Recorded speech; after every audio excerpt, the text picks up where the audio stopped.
right, good afternoon. So, today we're going to look at the stages of group work.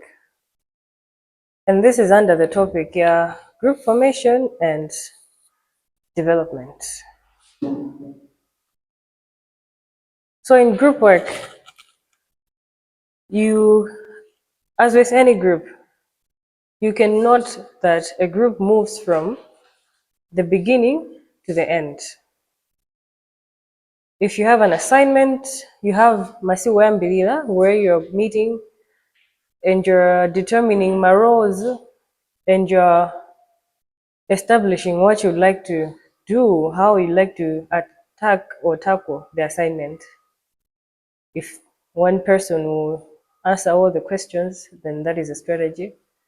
If you shall divide the questions, that's also another strategy. Or maybe you do it one by one together.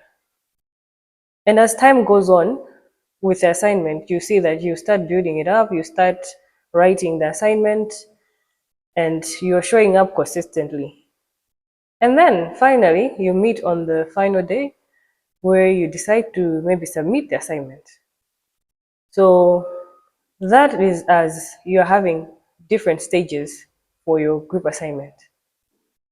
So even in group work, in therapy groups and all other types of groups, you can note that you shall see my stages that a group will go through. Most notably, you'll have a beginning and then a middle portion and then the end. So you can mark the development of groups in stages, but it is important to remember there are different perspectives about how many stages there are and what they are called. So these stages of a group development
have stages. The same way we come in here, we have maybe at the first few minutes, we are talking about what we learned previously, or a bit of introduction, settling in, and then the actual content is delivered, and then the Wabelu, that's where maybe we begin to ask each other, what have we learned today, and all that. Those are also my stages, where you have the beginning, the middle, and the end. So similar to this, the group will have such stages from the time you have agreed to be meeting. So the group will have stages and each session will have different stages as well. So apart from that, the stages have no clear demarcation. What's her name? What's her name? Yeah.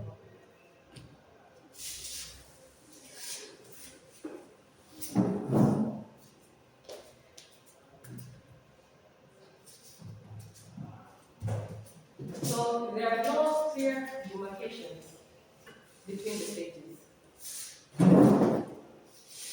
You might be in one stage but end up going backward. You might say maybe you have started working on the issues in the group, maybe you have started seeing more trust in the group, but something happens and then you go back trying to formulate trust again and all that. And however, we cannot say kuti after 2 days noti mwabisa stage inake, or after a certain amount of time then you'll progress to a certain stage. So each group will progress on its own terms. Some groups will progress quicker, some groups will be much slower in progression than others. So there are no clear divisions between the stages. And the development of the group ebbs and flows. So the development of the group is very fluid. It depends upon the skills of the facilitator on how the group flows or ebbs. So if you are a very skilled facilitator, it will be much easier for you to facilitate the group and for you to flow from maybe one stage to the next, or for you to see progress in the group. So if somebody only is starting out learning, they might have a bit of difficulty to have the group flowing. And then the facilitator should not rush the group through its development or take it too slow. Move at the pace the group needs. So ensure that you're not quickening the development of the group, nor are you taking it too slow. So this means allowing time for everybody to have input, but also making sure that you're not giving too much time. Maybe you do not stay silent in the group for a long period of time. There might be some awkward periods of silence, but they shouldn't take too long. Nor should you hasten people when they're trying to make contributions or put their inputs in the group. So these are some of the things that we can take note of in group development. So for any group, you need to prepare on your own by reading and maybe doing a pre-interview before the group.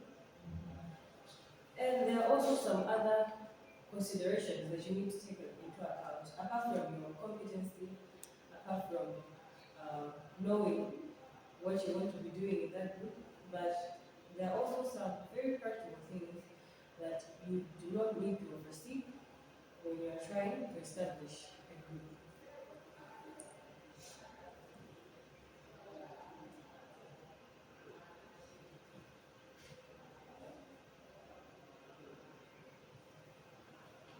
So the first thing is the group's purpose. So clearly define the group's purpose. So you cannot have a group without defining what you want to be doing in that group. Despite putting in that group, you might set the goals alongside with the members, but before you enroll any member for that group, you have to first of all think of the purpose of the group. What sort of group can I develop here? So you may need to do maybe a research. What do you know? Maybe in an institution, at the school. You might find out first what issues are the students facing and where can we help them, what type of group maybe can they want. So you can create a simple maybe questionnaire where you go around asking a few questions just to find out what would the students be interested in when you're formulating a group. And then the other thing you have to take note of is the group size and composition. So group size, as simple as it sounds, is the number of people in the group. If you're very skilled, you can have a lot of people, but if you're new to group work, then it's very much better to have a few people in that group. Aside from the number, you also need to take into account composition. So even right now, There are a lot of groups. You find that there are groups only for women, groups only for men, groups with a mixture of men and women, or groups for elderly people, or groups for young people, or a group for people from certain backgrounds, or people that went through a certain issue. So all that is composition. So when you create a group, you only with the composition is very varied. No, you have to think of with my skills and abilities, how much of a variety should I take on according to composition of the group? Can I work with the elderly at the same time I'm working with kids? And as a effect, I don't know, Gula emotional support, or I don't even know what sort of group they have for 5-year-olds and people that are above 50 years. So composition matters. It can also decide your group purpose. If it's a group about abuse, gender, kind of what's the language is on? Gender bias. Yes. Although gender bias is not really because of what's in my head. It's for boys. So domestic violence, yes, I was looking for that one. So if you have a group meeting, you want to talk about domestic violence, you might choose to have females only, or you might choose to have males only. Because in such a composition, you're mixing both genders, it might be harder for the members to open up about their issues. So composition depends upon your purpose and how confident you are. Aside from that, a group can be open or it can be closed. Open, not meaning putting the many rights for it's open, but you have to decide, are we going to enroll more people as we have already started the group? Or once we start, we're going to finish with the same number of people. So which one is open then? The one you are One that allows enrolling, people to join. you are allowing people to join while you've already started it. But if you say that once you join, you cannot go out and you cannot come in again, then that is a closed group. Of course, you should not force people to stay in the group. So a group can be open or it can be closed. So it depends on the topic. If your group maybe is about domestic violence, you might allow members to join in at any point in time. Maybe if your group is about a task group, you're trying to achieve something, you may not allow people to join in at any point in time. So depending on the purpose of the group, you can decide whether it should be open or it should be closed. And then the length of the group. That is also another practical consideration. Like this, like a semester. A semester is 15 weeks, well, 20 something weeks, but teaching is for 15 weeks. So that is the length of the semester. So the length of the group also is highly dependent on the group's purpose. Usually, therapy groups might be for a number of months, but an educational group can be for a couple of weeks. So depend, or maybe your group goes on forever, it doesn't really stop. Mugaramba, you just have a break. Well, then you also have duration also. Thank you. So the length of the group depends on the purpose of the group. You have to find out typically for this type of group, how many weeks can I need? If you are forming a group but they are at this institution, then vary the length of the group and the length of the semester. We know that students are going to be here for 15 weeks. So our group can go from anything from 1 week to 15 weeks. That's fine. Anything up beyond that, it might be difficult to run. So the length of the group is the total number of weeks or months that you're going to be meeting. And then the other consideration is the frequency and duration of meetings. So frequency and duration of meetings. A group can vary from 15 minutes to 2 hours. And then you might also be meeting more than once or twice a week, depending on the purpose of the group. If the group is a therapy and the members are residing at a certain place, an institution for therapy, then your frequency is going to be higher.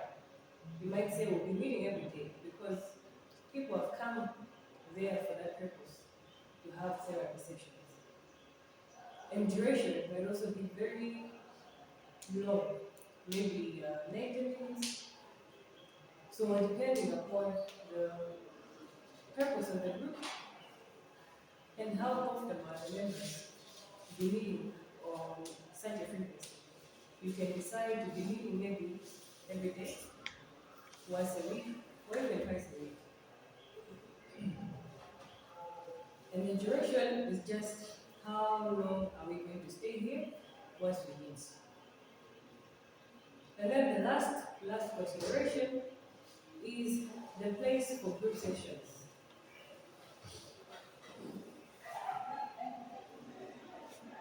So the place for a group session needs to be private. The place has to be confined. If you can remember, we said one of the things, ethical considerations is what? Confidentiality. So, the woman at the channel, by any form of confidentiality? No. But a place like this, where you can have a door closed, windows closed, to ensure that no woman there stays within the group, then that is a very good place to be meeting. And the place has to be big enough. It has to be big enough, and if you need any more, any assisting facilities, maybe a PA system, then you need to arrange for such. But normally, if you're meeting in a place, it has to be big enough so that you make a circle when you're meeting. Unajua sayana foundation. So even in group work, that's how you're supposed to be sitting with the clients or with the members in a circle. Not this type. We will also in our no, but in a circle. So you also be part of that circle. This allows for easier facilitation and for easier communication and for everyone to feel included. Everybody should be within that circle.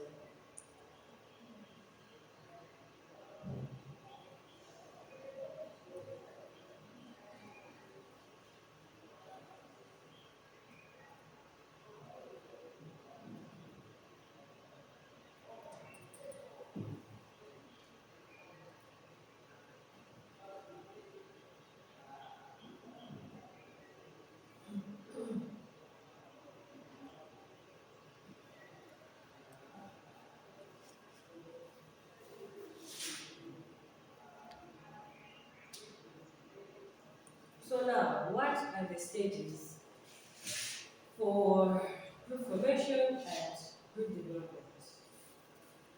There are 5 stages. The first one is this pre-group meeting or pre-group session. In the other one, we call it as forming. So pre-group meeting, this allows you, some count this as part of the stage, some do not. But I'd like to count it so that we have a good number. So this involves recruiting and screening members, potential members.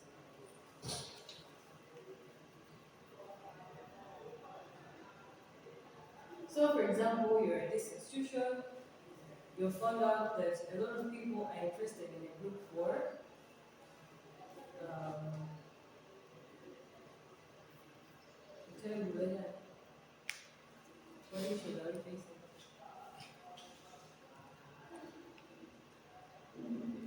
Anger management.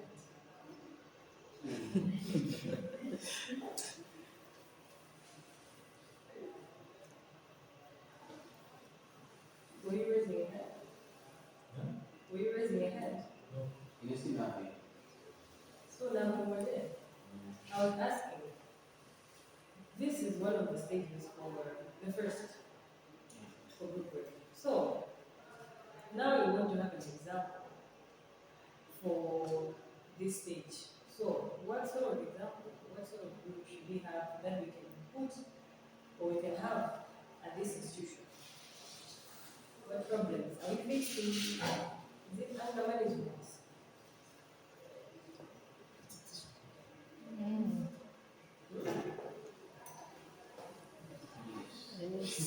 Yes. Okay,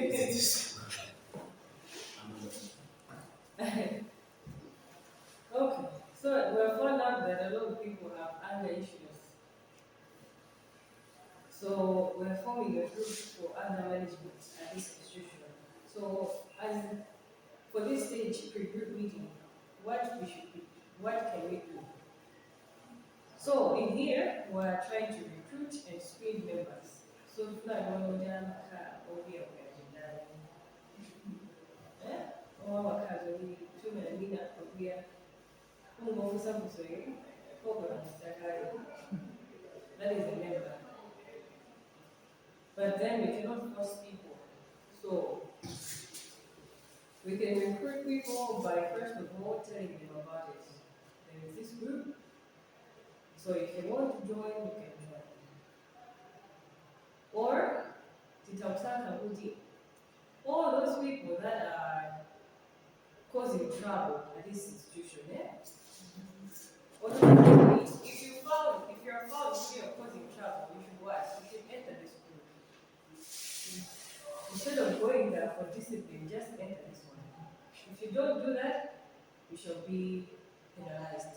It's a grade.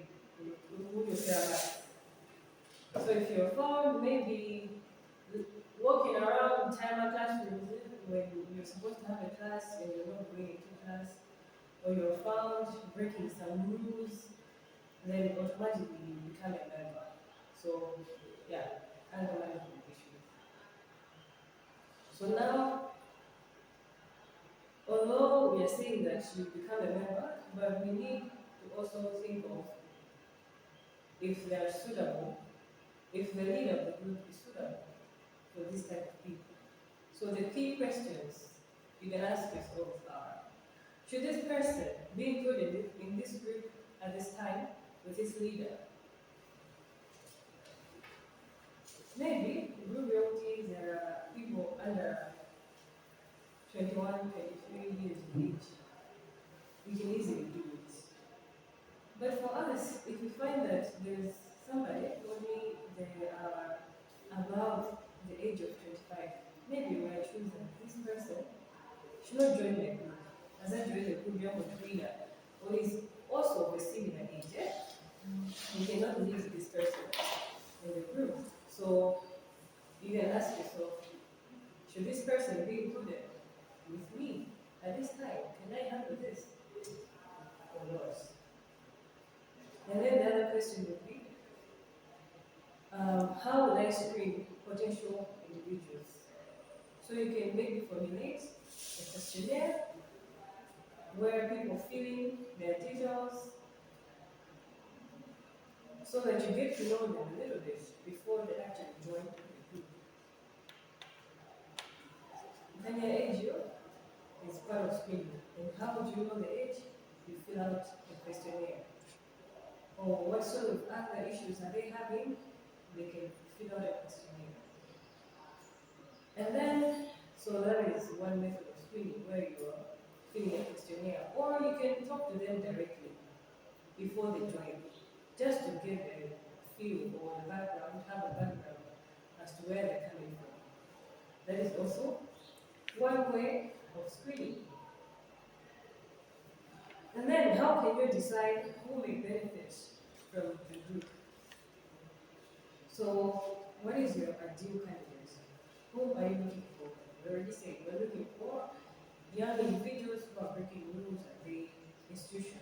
And if they go through this, they'll be able to find other means of releasing their frustration, by releasing their anger, instead of going around having doing delinquent acts, because much from now going to school, you know, watch the transport well done, and then you just sit outside. It's not right. There must be something that is bothering you for you to think that it is much reasonable for me to come here, spend my transport, and just sit outside. So you may benefit because you are going to be heard, or you're going to find a place to release your frustration. And who might not benefit? Anyone who is above this age of 25. So, how might you deal with a candidate who is not accepted to your group? So, they were much interested in this group. It's important that you reject them in a respectable manner. So that or if there's another thing that involves them now, they should be able to join, right? Or even if you're rejecting somebody on a proposal, you don't just, of course, I feel I'm not that's it. But then naturally, you want to be nice to a person because this is life, you're going to meet them somewhere else. So, how might you reject a person? You might say nicely right there and there if it's an interview, or you might send them a letter after, or you might just tell them we're looking for this type of person. People that are young below this age, because I am also of this age, so I like to work with people in my age group. So that is also something you can consider. So that is the pre-group session.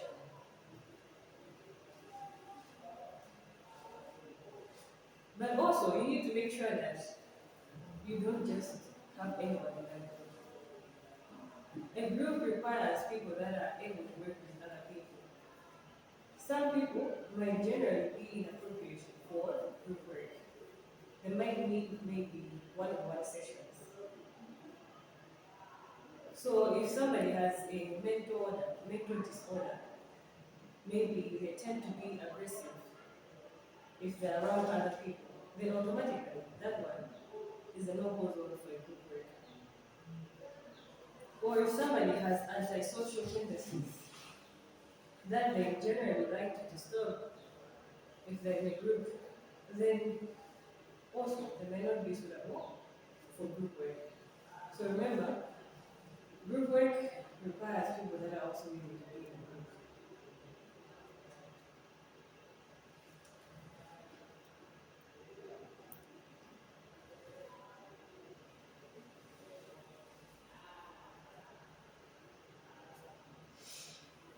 So now, you've started meeting.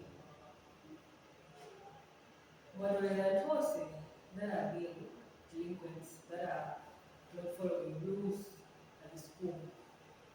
Now is the beginning. You can imagine, these people might not even want to be here anymore. It might be even harder to make them work with you.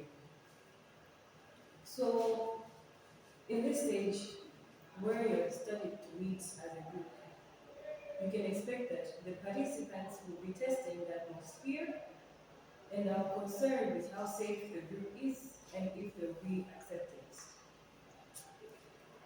So they might be showing some behavior of resistance. So people will be testing the atmosphere, maybe saying some jokes here and there that are not even appropriate, that are not even humorous. But all in all, they don't know how much trust they can instill in you as a leader, and they don't even know how much trust they should even trust their group members. So it is normal to experience some turbulence or some trouble at the beginning of the group. Other than that, participation and exploration is low as people are still uncomfortable. So we all know if we're in a group and there are other issues, but we don't want to participate, we do not want to share. So you can also expect that people would be open in the beginning stages or days of the group, or maybe even weeks. So the facilitator takes on a more active role by creating a safe atmosphere. You should create a safe atmosphere. So we've already learned about confidentiality. So you tell them, in here, what we discuss stays in here. You're trying to create a safe atmosphere. And also you let them know, in this group, this is what we're going to do. These are some of the activities we're going to do. You should expect that maybe I'll give you something that you need to be working on, even beyond the group. You should do it at home as well, practice. So, other than that, attend and actively listen to the group. So, as a facilitator, you need to be showing that you have interest. Also, I want to follow with you. Come on, you dress up there. You want to see that. This one cannot show you. But show that you have interest. So even how you sit shows whether you have interest or not. If you are sitting like this, oh, we don't sound like this here. But maybe try to sit like this when someone is talking, so that you're showing that you have what? Interest. So aside from that, show genuine empathy. What is empathy?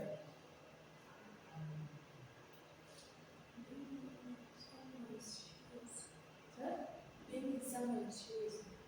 Yeah, you're trying to understand someone by imagining yourself in their shoes. So you have to show genuine empathy. People can tell that this one is indeed feeling sorry for me, or they don't have any interest, or they don't care for what I'm telling them about. So you have to show genuine empathy. And you have to show respect. We already talked about respect. Respect as one of the ethical principles. And help members form clear and specific goals and laws in a collaborative way. So at the very beginning, you have to tell them, encourage them on how they like to see themselves after the group work.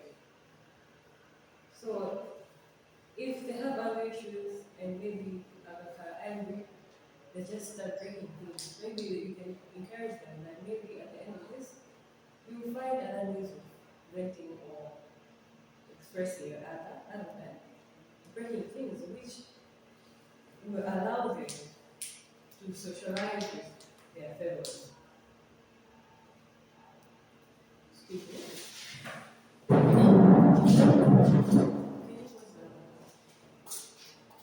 Do you know how to